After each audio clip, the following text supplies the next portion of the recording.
Let's talk about 7 bad habits that can ruin your day.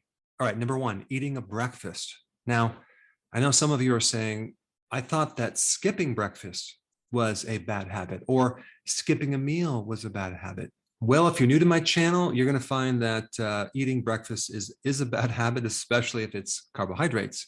But even if it's not carbohydrates, when you eat a meal, you actually stimulate hunger. So eating promotes hunger about an hour and a half later. And that is because every time you eat, you do increase insulin, regardless of what you eat. So if you're eating a carbohydrate meal, you're really going to spike that insulin. And insulin is behind this thing called hunger. Now I have to read something to you because I found this paragraph that has more lies or pieces of false information combined into one paragraph than I've ever read in anything. So here we go. In a 2011 national survey from the Calorie Control Council, they said that 17% of Americans admitted to skipping meals to lose weight. The problem is skipping meals increases your odds of obesity. Really?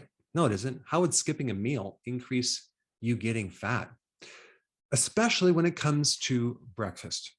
All right, so you have to realize that's completely false, okay? A study from the American Journal of Epidemiology found that people who cut out the morning meal were 4.5 times more likely to be obese. Wow, I'd love to see that study. I have not seen it. So in other words, if you cut out your breakfast, you're going to gain weight. Completely illogical. Why? Skipping meals slows your metabolism. This is another piece of false information. Skipping meals does not slow your metabolism. Eating frequent meals does slow your metabolism because you're going to develop something called insulin resistance. And when you get that, you have excess amount of insulin in your blood. And insulin is the hormone that prevents you from losing weight. So why in the world would eating more food increase your metabolism? It won't. And then it goes on to say, and it boosts your hunger. Now, I will say this. If you're not adapted to fat, if you're not burning fat fuel and you haven't adapted to that, like a lot of people haven't, then skipping a meal is going to make you very, very hungry because you're running off blood sugars and you don't have a lot of it in storage. So as soon as you run out, you're going to be extremely hungry. So this paragraph really applies to those people who have not adapted to burning their own fat. And unfortunately, it's torture trying to do some weight loss program or restrict yourself when you haven't adapted to fat, because in that state, you have no hunger, okay? And it's much easier to stick to something if you're not hungry or craving all day long. And all right, so then it goes on to say this. That puts your body in prime fat storage mode. So this whole idea to have these small little snacks through the day to prevent overeating is the absolute worst advice you could ever accept, because you're just spiking that insulin through the day, just spiking it. And as the insulin goes up, your blood sugars go down and you're going to be hungry and craving, and you're going to be in a torture chamber. You're not going to succeed. No one can do that for any period of time. But this theory has still survived and it's being pushed out there, probably from the food manufacturing companies. All right, and then we have the last sentence. And don't say you don't have time for breakfast. It's easy if you make the overnight oats. All right, and here's another point. If you're going to do breakfast, the worst thing you can do is carbs. So oats are carbs. You don't want to consume carbs for breakfast. So breakfast is not the most important meal of the day. I used to recommend it. I no longer recommend it. It was bad advice.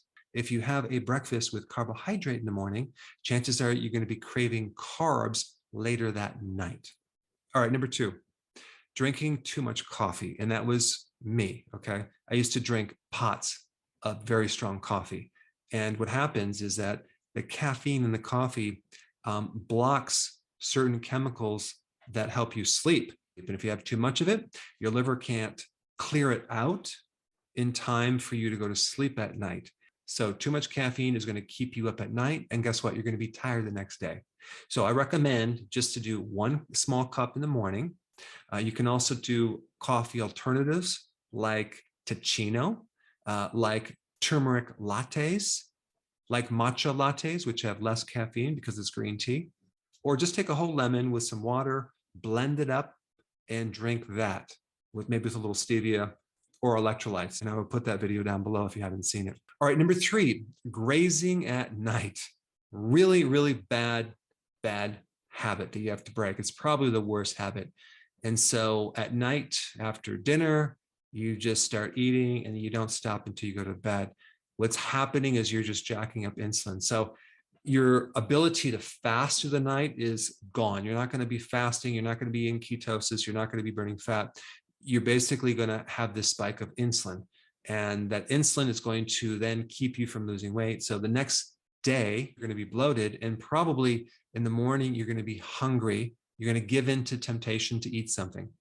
So what's really happening is you're going to end up with a low blood sugar situation in the morning. It's going to affect the brain. So you're going to have brain fog. You're going to have brain fatigue. You're not going to be able to be up. You're going to have like mood issues. You might be irritable. You might have some anxiety, more stress. So what you need to do is have more fat at the last meal, okay? And maybe as a transition step, instead of snacking on something, maybe you start with snacking on carrots and celery, okay? And do that for a while until you can give that up. But if your last meal is nutrient dense, that is going to help you. So even though you're eating a lot of food, if it's empty with nutrition, okay, let's say you're just eating conventional foods, whether it's vegetables or not, and it's just empty, you might be full, but you're not going to be satisfied. It's the nutrients that satisfy you. All right, the next one is too much blue light, okay, through the day. So I'm talking about too much computer work, too much cell phone, especially before you go to bed. You're getting all this blue light. Blue light blocks another type of light called infrared. And infrared is really, really important from the sun, from other things like the fireplace, from candles, incandescent lights, which we don't have anymore. And so blue light prevents the creation of melatonin from the infrared light. So if you're not getting any sun during the day and you're getting all this blue light, you're going to be deprived of melatonin, and that's going to affect your sleeping. It's going to affect your health. You're not going to get a rejuvenating sleep, and you're going to feel kind of sluggish the next day, and you're going to be tired. If you have not seen my video on melatonin, I will definitely put it down below. It's very important. All right, next bad habit is going out to dinner. It's a crapshoot. You don't know what you're getting. There's a lot of hidden chemicals, MSG, a lot of omega-6 oils that they put foods in. And I noticed that every time I go out to dinner, even if it's a fairly decent restaurant, I do not feel good the next day. So try to not go out as often. All right, next one is shopping for groceries when you are hungry. Big mistake. You're going to buy things that you don't normally buy. So always eat before you go food shopping. And last one is just not eating enough nutrient-dense foods. When you eat food that's empty with nutrition, even though it's keto-friendly or low carb, what happens is you always are in a state that your body's not satisfied. And so your tendency is to go for the wrong thing.